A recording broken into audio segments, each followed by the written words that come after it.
অনেকে আমাকে কোশ্চেন করে যে ভাইয়া এসএসসি বা ম্যাট্রিক পরীক্ষা দিয়ে অথবা ও লেভেল দিয়ে কি আসলে আমরা দেশের বাইরে কি পড়াশোনা করতে যেতে পারি। অনেক গার্ডিয়ানরা আসলে এটা নিয়ে চিন্তা করছে যে আসলে দেশের বাইরে পড়াশোনা করা এত আর্লি এজে এটা কি সম্ভব কিনা। তাদের জন্য আজকের ভিডিওটা, যারা রিসেন্টলি এসএসসি পরীক্ষা দিয়েছে, দ্যাট মিনস যাদের ম্যাট্রিক পরীক্ষা শেষ হয়েছে এবং কলেজে বা এইচএসসির জন্য তারা অ্যাডমিশন নিবে, তারা কি কলেজে বা এইচএসসিতে অ্যাডমিশন না নিয়ে তারা কি দেশের বাইরে আসতে পারে কিনা, মেইনলি তাদের জন্য আজকে এই ভিডিওতে কথা বলবো। এসএসসির পরে ইউকে যেতে পারেন, অস্ট্রেলিয়া যেতে পারেন, কানাডা যেতে পারেন, ইনফ্যাক্ট মালয়েশিয়াতেও আসতে পারেন। কোন প্রোগ্রামে? ফাউন্ডেশন প্রোগ্রামে। এখন ফাউন্ডেশনের প্রোগ্রামে যদি দেশের বাইরে আসেন, সেক্ষেত্রে আসলে আপনার কি কি লাভ রয়েছে, কি কি অসুবিধা রয়েছে। যদি আমি অসুবিধার কথা বলি, ফার্স্টলি আমি অসুবিধার কথা বলবো। একটা স্টুডেন্ট খুবই ইম্যাচিউর থাকে। একটা স্টুডেন্ট যখন ফাউন্ডেশনে দেশের বাইরে পড়াশোনা করতে যায়, সেটা ইউকেও হতে পারে বা অস্ট্রেলিয়া হতে পারে বা নিউজিল্যান্ড হতে পারে বা কানাডা হতে পারে, ইউরোপের অনেক কান্ট্রি হতে পারে, অথবা মালয়েশিয়াও হতে পারে, দুবাইও হতে পারে।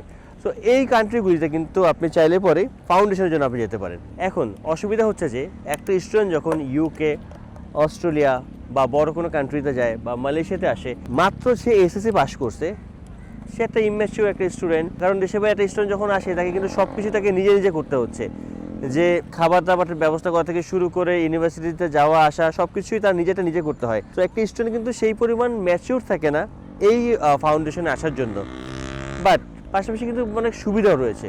সুবিধা কি রয়েছে? সুবিধা এটা রয়েছে, একটা স্টুডেন্ট কিন্তু যদি ফাউন্ডেশনে আসে, তার কিন্তু অনেকটা সময় বেঁচে যায়। কিভাবে সময় বেঁচে যায়? কারণ ফাউন্ডেশন ইয়ার হয় মাত্র 1 বছরে। এই 1 বছরের মধ্যে স্টুডেন্ট চাইলে পর কিন্তু তার কলেজে যে 2 বছর লাগতো বা এইচএসসি করতে যে তার 2 বছর লাগতো, এবং রেজাল্ট পাবলিশ হওয়ার জন্য তার যে আরও 5 থেকে 6 মাসের মতো সময় লাগতো, অলমোস্ট প্রায় এইচএসসি কমপ্লিট করতে একটা বাংলাদেশি স্টুডেন্টের মোটামুটি 2.5 বছরের মতো তার রেজাল্ট পাবলিশ হওয়া পর্যন্ত তার সময় চলে যায়। তাকে পাবলিক ইউনিভার্সিটি অ্যাডমিশনের একটা প্রক্রিয়াতে তাকে একটা যুদ্ধে নামতে হয়, যে পাবলিক ইউনিভার্সিটিতে অ্যাডমিশনের প্রক্রিয়া। পাশাপাশি সে যদি চান্স না পায়, সেক্ষেত্রে তাকে প্রাইভেট ইউনিভার্সিটিতে ভর্তি হতে হয় অথবা ন্যাশনাল ইউনিভার্সিটিতে ভর্তি হতে হয়। সেই ক্ষেত্রে মোটামুটি একটা স্টুডেন্টের কলেজের 2 বছর এবং ব্যাচেলারের ক্ষেত্রে মিনিমাম 4 বছর তো লাগেই, মিনিমাম 4 বছর। একবার খুব ফাস্টলি যদি আপনি আপনার ব্যাচেলারটা কমপ্লিট করেন, সেক্ষেত্রে আপনাকে 4 বছরের সময় লাগবে। কিছু কিছু ক্ষেত্রে সেকেন্ড টাইম অ্যাডমিশনের কথা বলেন বা 1 বছর ড্রপ দেওয়ার কথা বলেন, সেই ক্ষেত্রে মোটামুটি সেই ব্যাচেলার করতে আপনার 5 থেকে 6 বছর পর্যন্ত সময় লেগে যাচ্ছে। দ্যাট মিনস আপনার এসএসসি থেকে আপনার ব্যাচেলার কমপ্লিট হওয়া পর্যন্ত মোটামুটি আপনার সময় লাগছে অলমোস্ট 7 থেকে 8 বছর। ফাউন্ডেশনে যদি আপনি দেশের বাইরে আসেন, দ্যাট মিনস আপনি যদি এসএসসি কমপ্লিট করে যদি আপনি দেশের বাইরে আসেন, আপনার সময়টা কম লাগতেছে। পাশাপাশি কিন্তু আপনি একটা এই অল্প সময়ের মধ্যে আপনি কিন্তু একটা কোয়ালিটি এডুকেশন পাচ্ছেন।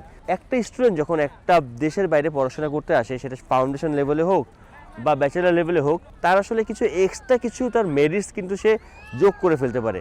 তার সময় কম লাগছে, তার ইংলিশ ভোকাবুলারি, ইংলিশ এক্সপিরিয়েন্সটা অনেক বেশি হচ্ছে। কারণ যেসব কান্ট্রিগুলির কথা আমি বললাম, এইসব কান্ট্রিগুলিতে কিন্তু আসলে আলটিমেটলি এনভায়রনমেন্টটা থাকে কিন্তু ইংলিশ এনভায়রনমেন্ট। আমি যদি মালয়েশিয়ার কথাই বলি, মালয়েশিয়াতে একটা স্টুডেন্টের ফাউন্ডেশন করতে মাত্র খরচ হচ্ছে 6 থেকে 7 লক্ষ টাকার মতো আপনার। সামটাইমস আসলে এমন একটা সময় চলে আসে যখন একটা স্টুডেন্টের টাকার থেকে সময়ের মূল্যটা অনেক বেশি হয়ে যায়।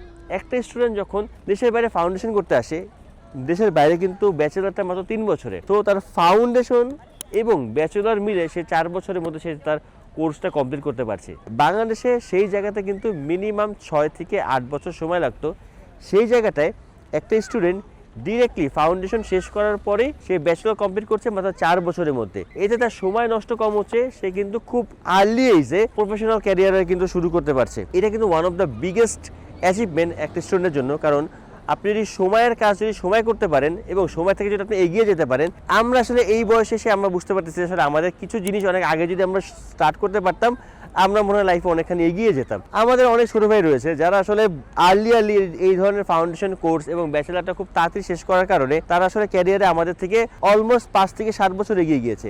সো এইটা কিন্তু একটা সুযোগ রয়েছে। এসএসসি পরীক্ষা দিয়েছেন এবং রেজাল্টের জন্য যারা অপেক্ষা করছেন, তাদের গার্ডিয়ানদের আমি রিকোয়েস্ট করব, যদি সুযোগ থাকে, যদি আপনারা মনে করেন যে হ্যাঁ আপনার সন্তান রাইট নাও ম্যাচিউরড হয়ে গিয়েছে এবং সে তার বাবা মাকে ছেড়ে এখন দেশের বাইরে পড়াশোনা করার সুযোগ পাচ্ছে, সেক্ষেত্রে অবশ্যই আপনার দেশের বাইরে চিন্তা করতে পারেন, কারণ সময়ের দামটা আসলে রাইট নাও অনেক বেশি। এক্ষেত্রে যারা বাংলা মিডিয়ামে স্টুডেন্ট যারা রয়েছেন তাদের আসলে ইউকে, অস্ট্রেলিয়া বা নিউজিল্যান্ডে যাওয়াটা একটু ডিফিকাল্ট হয়ে যায়, তাদের জন্য কিন্তু Malaysia one of the best options. আর যারা ও লেভেলের স্টুডেন্ট যারা রয়েছেন তারা কিন্তু চাইলে পরে ফাউন্ডেশনের জন্য দেশের বাইরে যেতে পারেন, বিশেষ করে ইউকে, অস্ট্রেলিয়া, নিউজিল্যান্ড। আমি ইউকেটাকে বেশি প্রাধান্য দিব, কারণ ইউকের এডুকেশন সিস্টেমটা অনেক ভালো, কারণ UK degree all over the world accepted. এবং আমি ক্লাস 10 থেকে শুরু করে ক্লাস 11 পর্যন্ত কিন্তু আমি ফাউন্ডেশন লেভেলে আমি ইউকেতে স্টুডেন্ট ভিসা করেছি। সো বেশ কিছু স্টুডেন্টকে আমরা ইউকের বেশ কিছু কলেজে আমরা অ্যাডমিশন নিয়েছিলাম, সেখান থেকে তারা 12টা কমপ্লিট করে ব্যাচেলারটা ইউকে থেকে কমপ্লিট করেছে। সো আমাদের সেই এক্সপিরিয়েন্সটা অলরেডি রয়েছে। পাশাপাশি আপনার সন্তানকে আপনি বড় কোনো কান্ট্রিতে যখন আপনি পাঠাতে যাবেন, তার আগে ছোট একটা কান্ট্রিতে পাঠিয়ে আপনি টেস্ট করতে পারেন আসলে আপনার সন্তান কি বড় কান্ট্রিতে পড়ার মতো তার অ্যাবিলিটি রয়েছে কিনা, এবং সে আসলে ওই পরিমাণ ম্যাচিউরড কিনা। কারণ আপনি শুরুতে যদি আসলে একটা স্টুডেন্টকে, আপনার সন্তানকে যদি আপনি ইউকেতে বা অস্ট্রেলিয়া বা নিউজিল্যান্ড এই ধরনের বড় কান্ট্রিতে আপনি পাঠিয়ে ফেলেন, এবং পরবর্তী গিয়ে যদি দেখেন যে আসলে সে আসলে ওই কান্ট্রিতে পড়ার মতো বা ফ্যামিলিকে ছেড়ে থাকার মতো মন মানসিকতা তার নেই, সেক্ষেত্রে কিন্তু আপনার বড় একটা ইনভেস্টমেন্ট লস হয়ে যায়। সো ফাউন্ডেশন লেভেলে যারা বাবা মা রয়েছেন তারা কিন্তু চিন্তা করতে পারেন যে আপনার সন্তানকে দেশের বাইরে পাঠানোর জন্য Malaysia one of the best options. কারণ অনেক গার্ডিয়ান রয়েছেন যাদের সন্তানকে কিন্তু আপনার বোর্ডিং স্কুলে পড়ান।